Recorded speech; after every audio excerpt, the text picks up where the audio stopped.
It's time for news from around the world. And meanwhile, in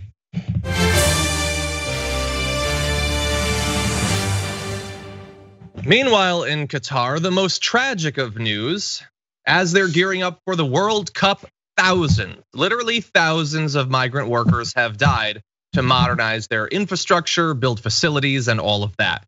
Data from India, Bangladesh, Nepal, and Sri Lanka revealed that there were 5,927 deaths of migrant workers just from 2011 to 2020. Separately, data from Pakistan's embassy in Qatar reported a further 824 deaths between 2010 and 2020.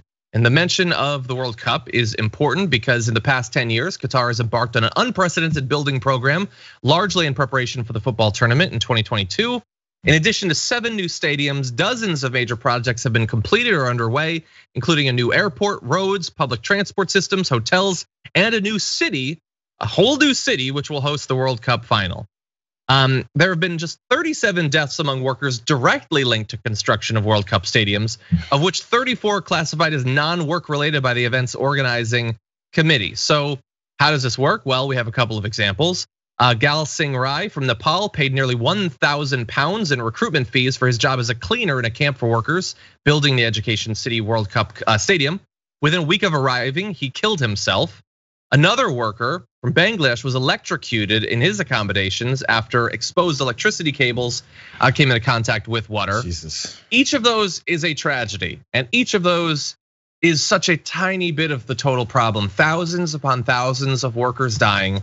And largely their response seems to be, they don't really investigate, nothing is done, more people die, but they're flying people in or shipping people in to do it. So I guess it seems kind of acceptable by comparison. If it results in a World Cup, that's pretty impressive, I guess. Yeah, it's such an illustration. I mean, there's supposed to be this extravagant event, worldwide event. The world comes in and it's invited. It has to be a nice place to do it. Facilities have to be prepared, have to be all in place.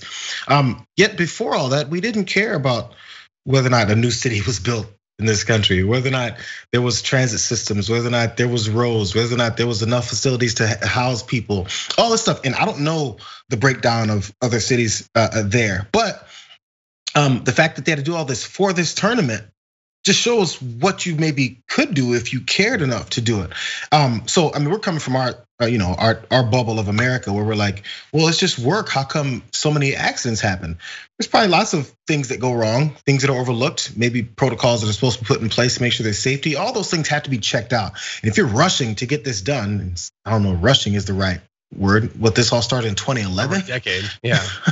So I mean, that's still a rush. If you're adding a whole damn new city, you're rushing to get all this done, you're gonna cut corners. And again, you bring in the people that are the least influential, least powerful, most desperate because of the way that people get shoved aside across the world, as just being the lower ends of society. They're there to work. You get electrocuted to death, you fall off some kind of high rise, something kills you in some random way. We're the World Cup, bro. Nobody's gonna worry about those deaths. And that's an indictment of the entire world, Exactly. And a lot of the facilities aren't gonna end up being used afterward. Like that's the story of so many different Olympics that they build up. And I get it. It's the international eye is on your country and you're showing that you can do this impressive thing. But all this money went to that rather than to other things that might have been much more beneficial for the people actually living in your country. It ends up just like go to Greece, see their facilities.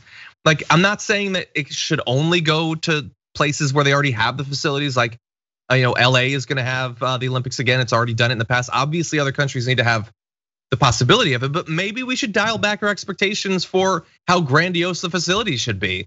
If it results in a decade of people dying and money being put into it that don't need to. Hey, so I'm sorry, one last thing on this.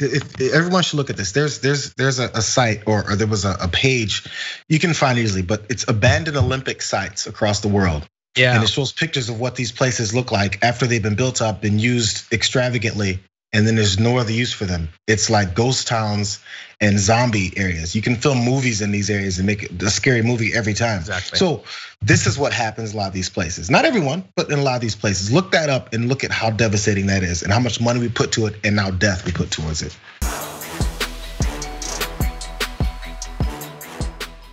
For more political news breakdowns, interviews, stories of activism, and me trying my hardest to care about the occasional big celebrity news story, subscribe to our YouTube channel at youtube.com/thedamagereport. And you can ring the bell wherever it is so you don't miss anything.